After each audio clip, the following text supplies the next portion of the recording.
Thank you for listening to the Golden State Media Concepts basketball podcast, where we discuss all the news in the world of basketball, NBA, college, high school, whatever it may be. If it's basketball related, it's going down right here at the GSMC basketball podcast. I'd like to thank you again for listening. My name is Ben Brown.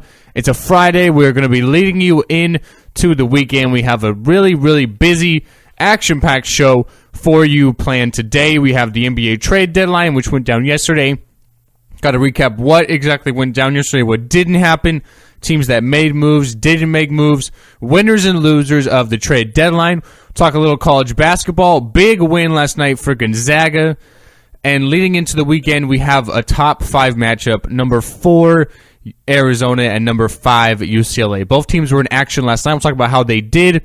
And then we'll really just talk about some of the games in the NBA. We finally had basketball games to talk about again last night. The first games on the schedule since the All-Star break. Boogie Cousins in New Orleans. How did he do? How did the Kings do without him? The Warriors putting up another fantastic performance last night. A huge third quarter. We'll talk about all that here on the show. Let's not waste any time. Let's get right into the games in the NBA from last night. The Blazers pick up a 112-103 victory over the Orlando Magic. Damian Lillard had 33 points. Still a little mad about not being an all-star, I'm sure. Nikola Vucevic of Orlando was the top performer. He had 25 points and 9 rebounds. The Detroit Pistons pick up a 114-108 victory in overtime over the Charlotte Hornets. All-star guard Kemba Walker had 34 points, 7 rebounds, and 6 assists. And Kentavious Caldwell-Pope for Detroit had 33 points, 9 rebounds, and 3 assists.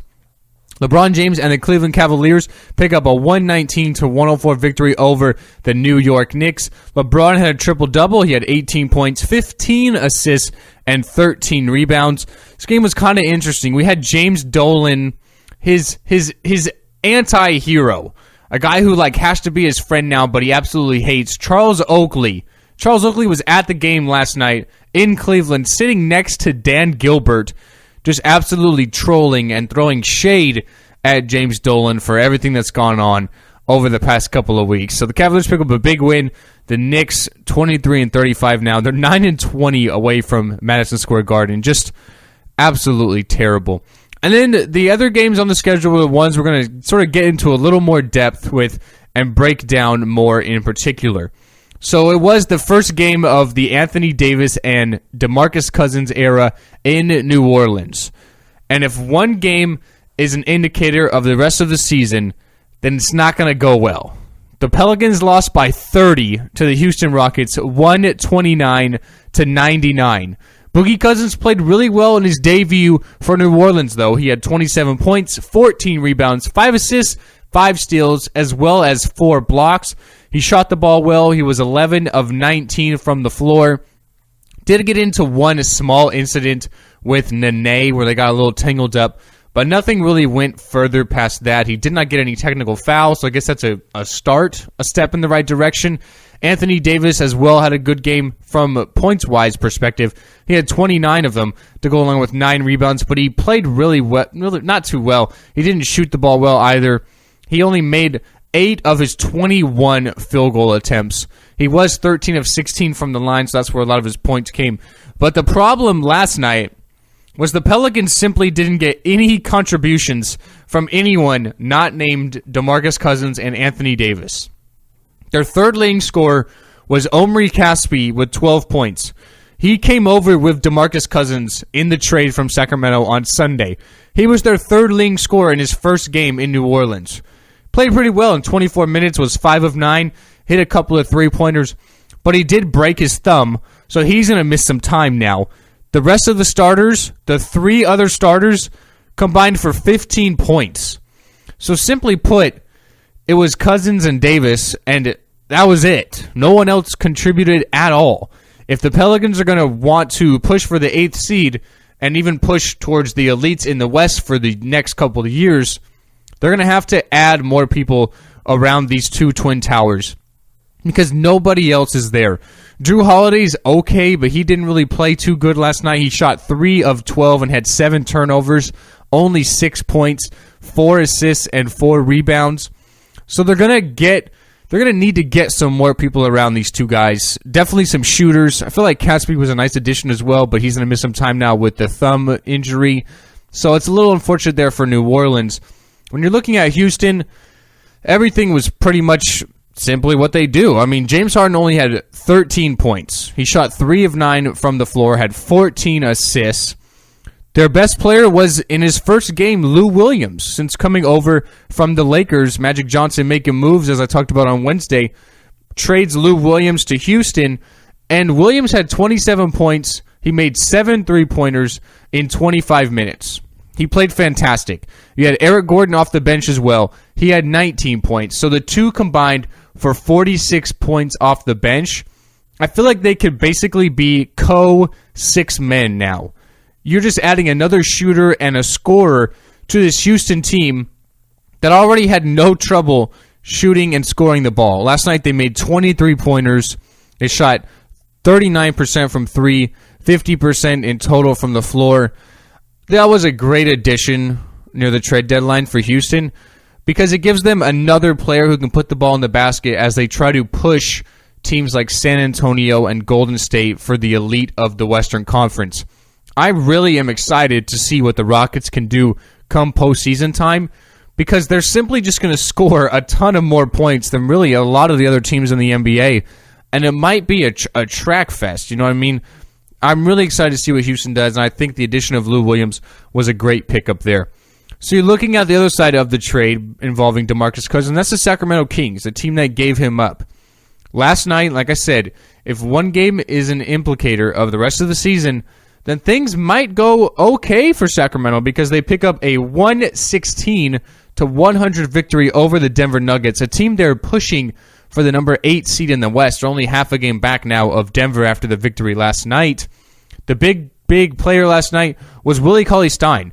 The young man had 29 points, 10 rebounds. He shot 14 of 22 from the floor. He looked a lot more relaxed to me, kind of played a little freely because now that Cousins is gone, he's going to really be looked at to be a big contributor to the Sacramento Kings team because they don't really have that many bigs. I mean, Kosta Koufis started. He only had 8 points in 21 minutes. Skal Labissiere, the rookie from Kentucky, he's another guy that's going to need to step up. He played really well last night. He had 12 points, shot 5 of 7 from the floor in 14 minutes. And then you have the rookie from Greece, Georgios Papagiannis. He didn't even play last night. So Cauley-Stein, in my eyes, really becomes the best big man on this team now. He played 35 minutes, which was the most of any player on the team, and he didn't even start. He came off the bench. So because of that, and there's no one really else there, I thought he was able to play a little more freely and relaxed because he knows now if there's a mistake that's made or two, or maybe goes through a little bit of a learning curve, he's not going to get yanked for some other talent because Cousins demanded a lot of minutes. Obviously, he's an all-star. Now that he's gone, Cauley-Stein's going to really need to chip in a lot more. And I feel like he played a lot more relaxed last night and really played a solid game. Another addition was a guy that came over in the trade was Buddy Hield. He had 16 points, shot 6 of 10 from the floor. Tyreke Evans had 15 points in 26 minutes, so he played really good as well. It's only one game, so I'm not going to get too excited, and I don't think really you should either, because this is the Kings. It's still a mess of an organization, and knowing the Kings, they'll go out and lose their next game by 30 to Charlotte, even though they just went out and played really good against Denver. So I wouldn't get too excited, but it's maybe a step. A fresh start is always a good thing.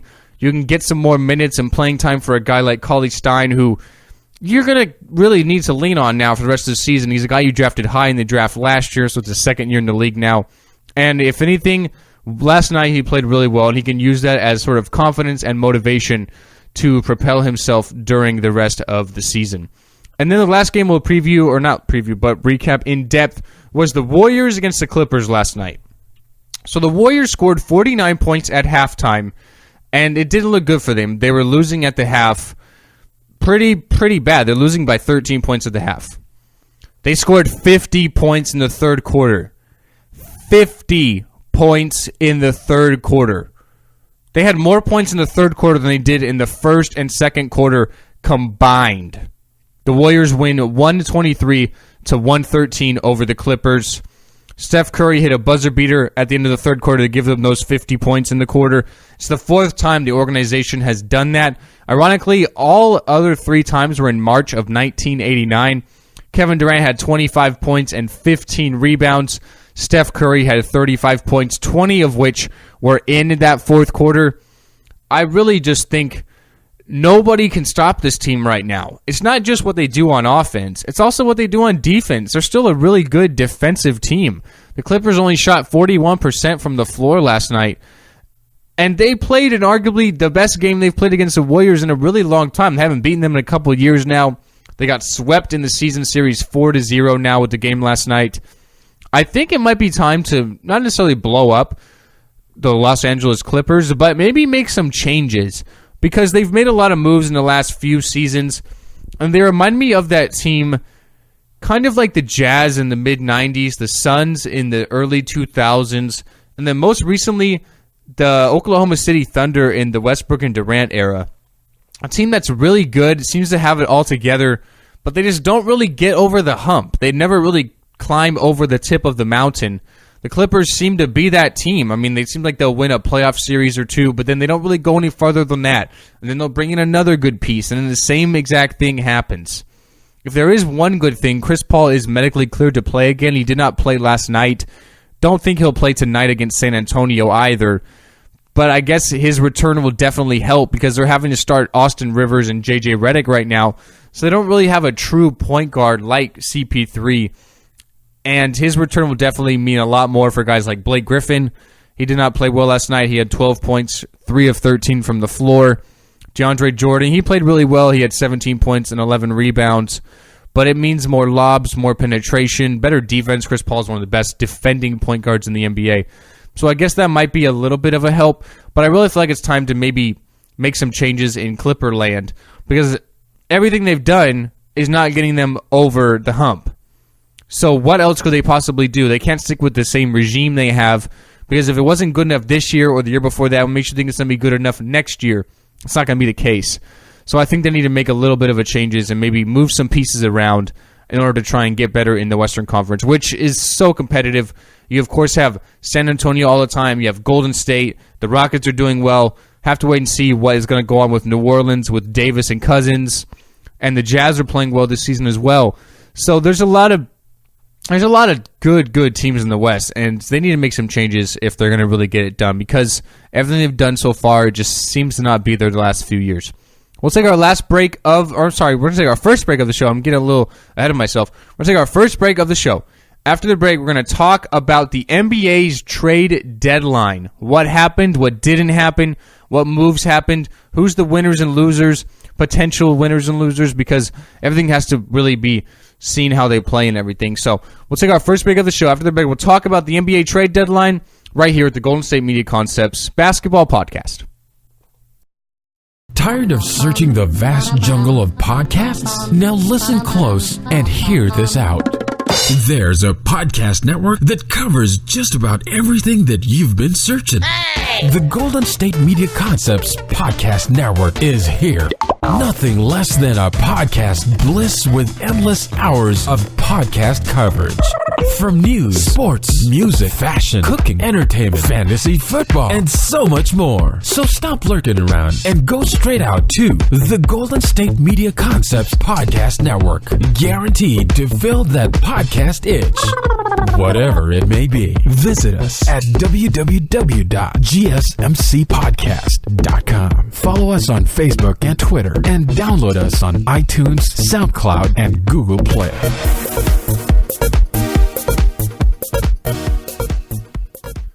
So we have some breaking news into the show this morning. The Philadelphia 76ers have announced that rookie Ben Simmons is not going to play this season after tests revealed that his broken right foot has not fully healed. He, of course, injured his right foot. He fractured it at the end of September, and he hasn't appeared in a regular game season, and he's not going to the rest of the season. Brian Colangelo made the announcement today, saying the organization feels there is not enough time left this season for Simmons to get himself into game condition. I think this is a move that obviously has more into it than that. The Sixers, although they've done well recently, have maybe taken a step in the right direction as far as turning it around. They're still in that tank mode, that tanking process, because they're trying to acquire some good young picks. They have Embiid, who I think will be the Rookie of the Year if he plays enough games. They're being really, really cautious with him. He's not playing on back-to-backs. Given his injury concerns throughout his season, his career, I mean, he's a rookie in his third year in the NBA, so didn't even play in his first 2 seasons. So they're being really cautious with Embiid, and they're going to do the same thing with Ben Simmons. There's really no point in playing him this season. They have 19 wins this season, which is already 9 more than they had all of last season. If the Kings finish with a worse record than the Sixers, then the Sixers can swap picks with them. So the Sixers are going to really have the better pick between them and the Kings, who the Kings are obviously trying to maybe tank a little bit as well with the trade of DeMarcus Cousins. So the Sixers are trying to counter back by losing as many games as they can, too, to get a better draft pick for next season. It's going to be a really deep draft, one of the deepest in the last decade. So they're trying to do some things. So I think it's smart to hold Simmons out. There's no point in really playing him this season. Let's get him fully healthy for the start of next season so he can be a rookie, go along with Embiid and whoever they bring in the draft this year, because they've drafted really well the last couple of years. Embiid, you have to say, was a great draft pick as long as he can stay healthy. Jahlil Okafor's been okay. Nerlens Noel's been okay. And Simmons looks like he's going to be a legit star once he gets playing on the court. And they made a move yesterday. We're talking about the trade deadline now. They made a move yesterday in trading Nerlens Noel. Really, they had that log jam at the big man with the center position. Embiid, Okafor, Noel. You had to imagine one of these guys was going to get dealt. A lot of rumors circulating recently about Okafor getting dealt. But in this case, it's Nerlens Noel who gets traded. This was really the biggest trade of the NBA trade deadline yesterday. We kind of built it up. I did on Wednesday talking about the possibility of maybe Jimmy Butler, Paul George, Blake Griffin, Derrick Rose, all getting traded, and none of those guys got dealt at all. The biggest guy that got dealt was Nerlens Noel, no pun intended because he's pretty tall. But so Noel goes to the Dallas Mavericks in exchange for a package that includes Andrew Bogut, Justin Anderson, and the Mavericks' first-round pick. The Sixers have also in negotiations to buy out Andrew Bogut, which would make him a free agent, meaning he could sign anywhere. Of course, Bogut is going to be looking at the teams that have a chance of winning a title. So some of the teams he might likely go to are like the San Antonio Spurs, the Houston Rockets, and even the Cleveland Cavaliers. Another player involved with Dallas that might be going to Cleveland is Deron Williams. Deron Williams was waived yesterday by the Dallas Mavericks. Of course, they're trying to free up some cap space. They also have Yogi Ferrell, who has, since he started the last 7 or 8 games, has played really well. He's averaging about 15 points. Williams this season is averaging 13 points, 7 assists, and about 2.5 rebounds.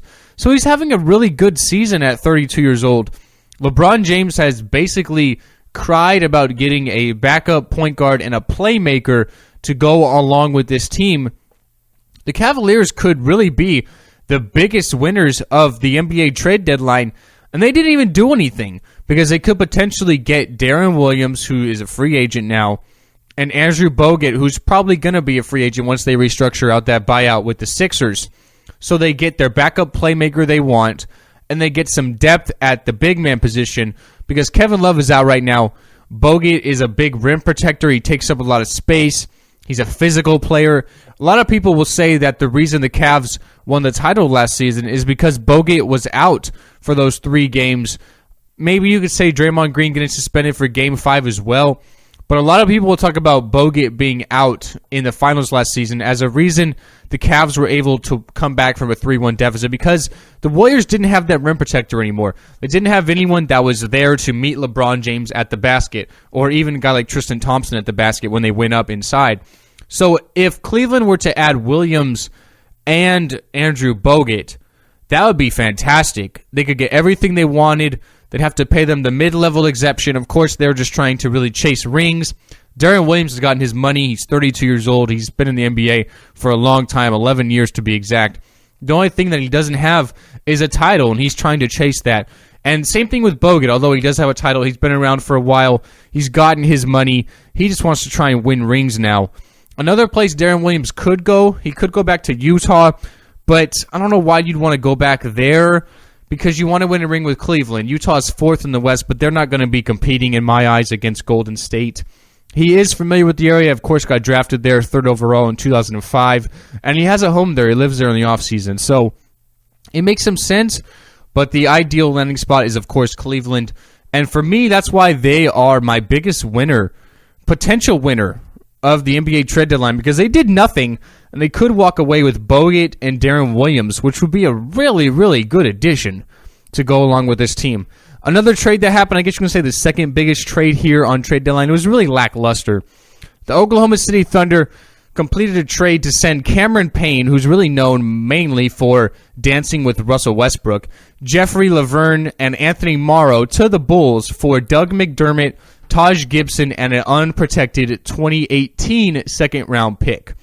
So they're trying to maybe get a little more pieces around Russell Westbrook. Taj Gibson's an okay big man. Doug McDermott is a guy who can step out on the perimeter, knock down the jump shot, although he hasn't really done too much in his young NBA career since coming out of Creighton and going to the Bulls. It provides Russell Westbrook with a little more pieces. I think it's a better move. You know, Sam Presti's obviously still disappointed in trying to fill that huge void without Kevin Durant, and it's really paying the price this season because the Thunder are 7th in the West. But I think Taj Gibson's a decent addition. He is going to be a free agent at the end of the year, so that potentially gives them some more cap space as well. And McDermott's averaging 10 points this season. He's shooting 37% from the three-point line. So he can maybe step out there on the perimeter and knock down some shots on some of these penetrations and drives by Russell Westbrook. So I think that's a potentially good move as well. Let's talk about some of the guys who did not get dealt at the trade deadline. So people like Paul George with Indiana, Jimmy Butler with Chicago, and Carmelo Anthony with New York. None of these guys got dealt at all. A lot of people were looking at what the Celtics were going to do yesterday because they have a ton of assets. They have the Nets next to unprotected first-round picks because of that trade that Mikhail Prokhorov, when he was in charge with Brooklyn, made to acquire Jason Terry and Kevin Garnett and Paul Pierce for all those picks, which has really come back to haunt the Brooklyn Nets now because they're the worst team in the league, and they're not going to have their first-round pick the next 2 seasons, so they can't bring anyone in to get them better. That's just absolutely terrible. So the Celtics have potentially the number 1 overall pick this season in the upcoming draft because the Nets have the worst record. So if things go according to plan, the Celtics have the number 1 pick. And then they have the season after that, the Nets pick, which is probably going to be a top 4 pick as well. At worst, the Celtics are going to have the number 4 pick in the NBA draft this season. That is, of course, if 3 other teams behind the Celtics ball pops up, then they get bumped down to the number 4 position. So at worst, they're looking at the next 2, in my eyes, top 4 picks. So they have a lot of assets to play with, a lot of good young pieces as well. People like Jay Crowder, Avery Bradley, and Marcus Smart to go along with the All-Stars in Al Horford and Isaiah Thomas. So everyone's looking at what the Celtics are going to do. Could they potentially add Paul George? Could they bring in Jimmy Butler? Give up some of these picks to get legitimate All-Stars who are established players. I'm big on bringing in established players as opposed to rookies and unproven players because we know what we're getting. We're not going to have to develop anyone. We know we're getting an all-star in George or Butler. But to be honest, I love what the Celtics did do yesterday. Really what they didn't do. And that's that they didn't make a move. You look at the Cleveland Cavaliers and LeBron James. LeBron James is in his 14th year in the league. He's 32 years old. If you count all of the playoff games he's played, you can factor in another 2 to 3 seasons right there. So he's practically a 16 to 17-year veteran in the NBA. I feel like LeBron James is maybe 4 or 5 years away from turning into Kobe Bryant. And that's having his body literally deteriorate and break down because Father Time is unbeaten. He's played a ton of games already, playing a lot of minutes this season, and he's not going to be able to do that no matter how physically gifted he is forever. So the Celtics know that, and they're really pushing for the next couple of years to be that team that dominates the East for the next decade. Because look at their young core. Isaiah Thomas is young. Al Horford's a little older. He's probably on the downward side of his prime, but he has 4 or 5 good, solid years left. You have Avery Bradley, who's young. Marcus Smart is young. Jay Crowder's young. You could potentially bring in the number 1 pick this year, whether it be Marquette Fultz from Washington or even Lonzo Ball from UCLA. The number 1 pick next year potentially. So if you draft correctly, which Danny Ainge has done, he brought in Jaylen Brown from Cal this season at number 3. So if they draft really good and develop players, they could be set for the next 6, 7, 8 years with a lot of good young players that are on rookie contracts. I mean, Lonzo Ball, if he develops, or Marquette Fultz, they're going to be on 3-year rookie deals, not making anything. Along with people like Jaylen Brown, Jay Crowder, Avery Bradley, they're not expensive players right now. So you have a lot of good young players and you're not having to pay a lot. So Danny Ainge and the Celtics know that, and they know LeBron James is getting older. So if they be a little patient, give it a year or two, and then they can really, really push Cleveland. They're only 3 games back right now. Also, if they want to make a move, they can always do it at the NBA draft. The draft comes up. You see it all the time in the summertime. People making trades to acquire players for draft picks. Paul George in Indiana has a year and a half left on his deal. His value's only going to get cheaper day by day because his contract is getting nearer to expire. He already said he wants to win titles and is committed to winning titles. There's really no one besides him in Indiana. He's maybe expressed some interest in going to LA with the Lakers, although they're not ready to win a title right now either. Maybe he could team up with someone like Russell Westbrook or whatever. But he wants to win rings. The Celtics could potentially make that move next year.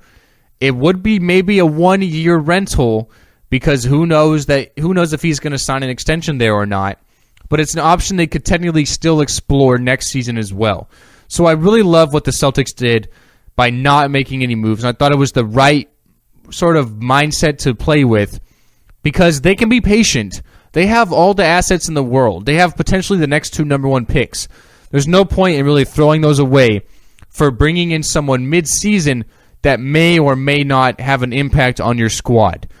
I thought it was a great idea by Danny Ainge in Boston to not make any moves.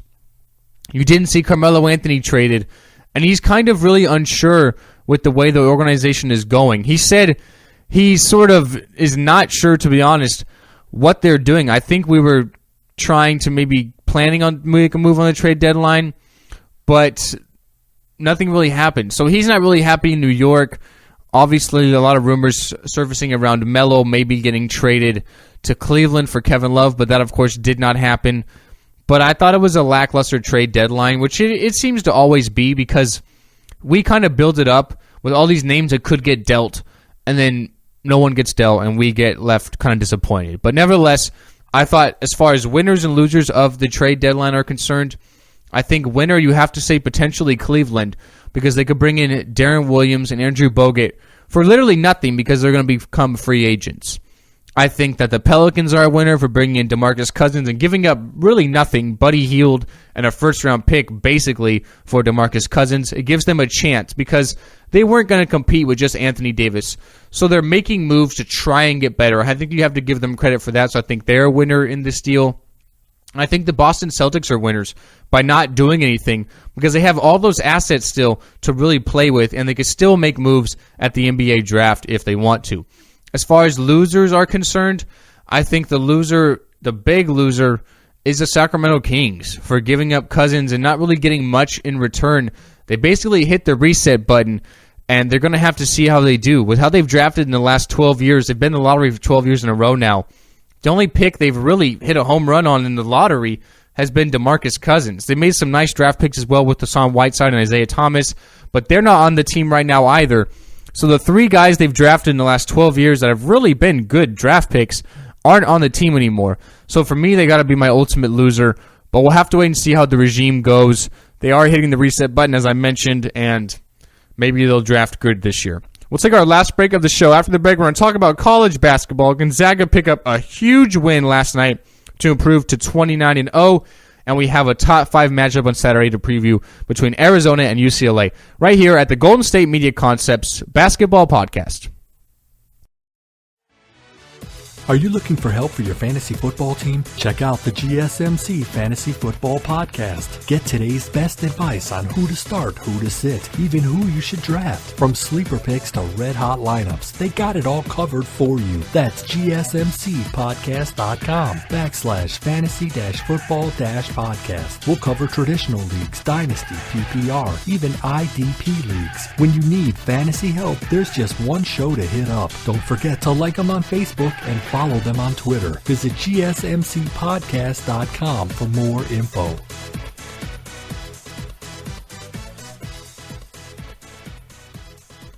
Gonzaga last night improved to 29-0 with, yes, I'm not kidding about this scoreline, a 96-38 victory over San Diego. 96-38. The Bulldogs win by 58 points. They were up 44-16 at halftime. Jonathan Williams had 14 points and 19 rebounds. Gonzaga now one win away from an unbeaten regular season to improve to 30-0. Last night, they improved to 29-0 with a 96-38 victory over San Diego. Number 4, Arizona picks up a 90-77 victory over USC. Alonzo Trier had 25 points and 4 rebounds. UCLA win on the road 87-75.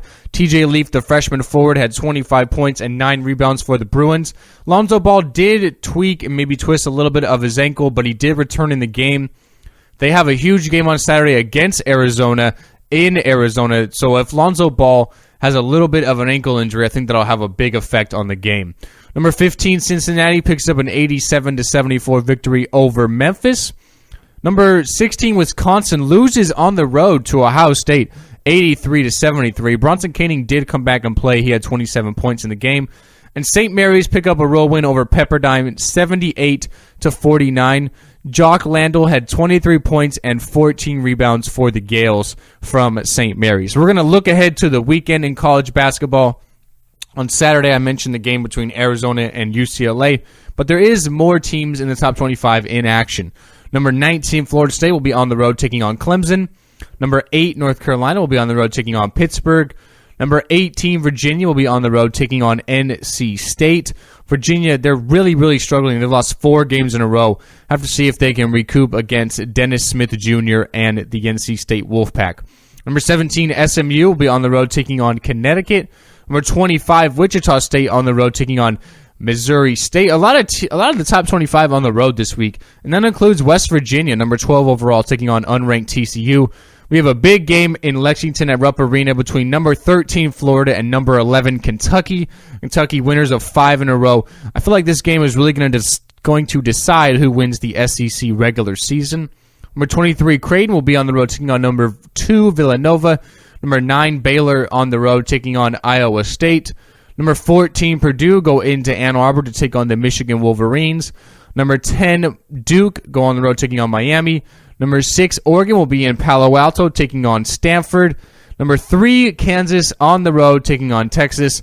And we finally have a top 25 team at home, and that's number 24, Maryland, hosting unranked Iowa. I mentioned UCLA and Arizona. That is the primetime game, 5:15 Pacific, 8:15 Eastern Time on ESPN. That'll be a great matchup. I look for Arizona to come out on top. They really handled UCLA on the road early this season, and now they're at home. Alonzo Trier is back and playing really good. He actually returned against UCLA in that victory, and I think Arizona will handle UCLA in this game. I think it'll be a great game, though. I'm really looking forward to it. Number 20, St. Mary's is hosting Santa Clara, and number 1, Gonzaga goes for win number 30 against BYU. That is a home game. I would imagine they would get it done. On Sunday, number 7, Louisville hosts unranked Syracuse, coming off that victory over Duke where they upset the Blue Devils. See if Syracuse can do the same thing to Louisville here. Number 15, Cincinnati will battle UCF. Number 22, Butler takes on unranked Xavier. Number 16, Wisconsin battling Michigan State. If Michigan State want to try to attempt to even get into the big dance, they need to get a good victory here over number 16, Wisconsin, a team that's really struggling. And Michigan State really in danger of missing out for the tournament, which they've made 19 years in a row now. Number 21, Notre Dame is hosting Georgia Tech as well on Sunday. Not to mention on Sunday we have the Daytona 500, although that has no effect on the basketball show. So that's going to be it for today, guys. I'd like to thank you again for listening. My name is Ben Brown. Another great show talking a lot of NBA games, trades, and college basketball here at the GSMC Basketball Podcast. Thanks again for listening, guys, and we will see you guys next time. Goodbye. You've been listening to the Golden State Media Concepts Basketball Podcast, part of the Golden State Media Concepts Podcast Network. You can find this show and others like it at www.gsmcpodcast.com. Download our podcast on iTunes, Stitcher, SoundCloud, and Google Play. Just type in GSMC to find all the shows from the Golden State Media Concepts Podcast Network, from movies to music, from sports to entertainment, and even weird news. You can also follow us on Twitter and on Facebook. Thank you, and we hope you have enjoyed today's program.